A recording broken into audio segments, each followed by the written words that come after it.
Users and user role permissions allow for university admins to control not only who is accessing your platform, but how.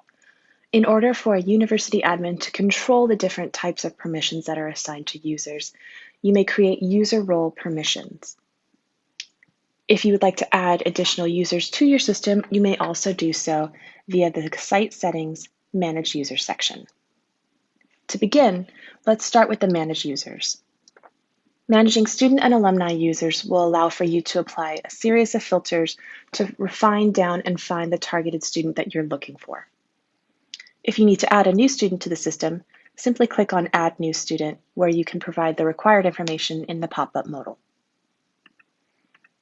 Once you've found your student that you wish to modify or make any changes to or configure, simply navigate over to the three-dot button to the right of their name, where you can edit any component of their profile, log in as this user, where you can assume essentially the identity of the user and allow for any modifications that you make to their profile to look as though the student did this.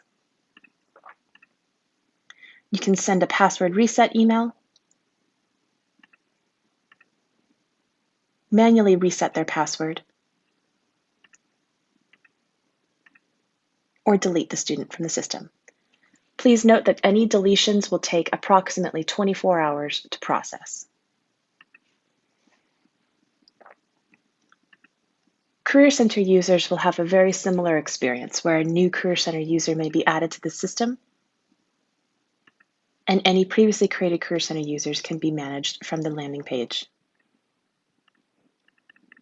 Employer users are generally created when employers are signing up to the system, but may also be loaded into the 1220 system by the data team.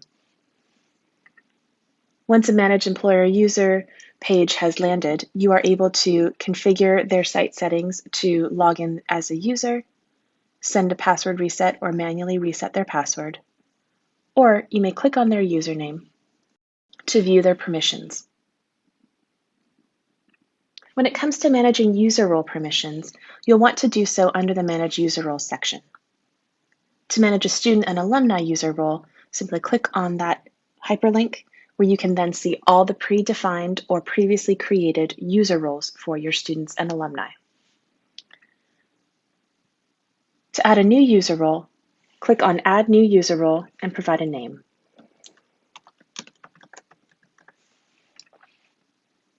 By selecting which particular checkboxes you would like for a student to have access to, you can allow for students to have specific and targeted access within your 1220 system.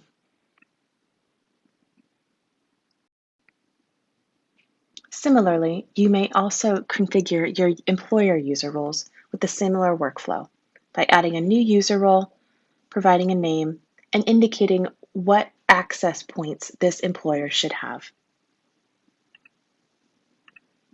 The default access will pre-populate commonly used functionality for your employer users for all new employer users who sign up to your system. This may be edited or copied down if you would like to use similar permissions and replicate.